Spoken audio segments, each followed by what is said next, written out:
ठिकाणी लागलेले बघायला मिळत आहे। खास करून या बॅनर्सवरची टॅगलाईन जर आपण बघितली तर बाळासाहेबांच्या विचारांचे वारसदार, भगवा विचार त्याला जनाधार, असं या ठिकाणी जे आहे ते यंदाच्या वर्धापन दिनाची टॅगलाईन सध्या बघायला मिळते आहे।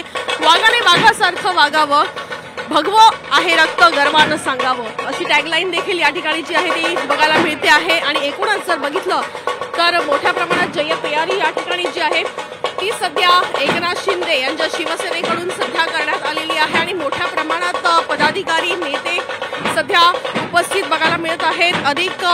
अनेक नेते जे आहेत ते या ठिकाणी सध्या यायला सुरुवात झालेली आहे।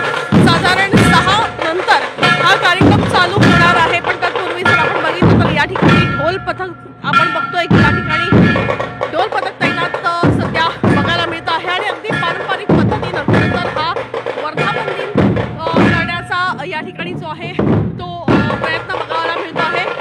एकूण जर बघितलं तर सध्या लोकसभा निवडणुका झाल्या आहेत, विधानसभा निवडणुका अवघ्या काही दिवसांपासून ठरल्या आहेत आणि त्यासाठी खरं तर शिवसेनेची दिशा काय असेल हे आजच्या या वर्धापन दिनाच्या औचित्याने शिवसैनिकांना एक विचार जो आहे तो देण्याचा प्रयत्न या ठिकाणी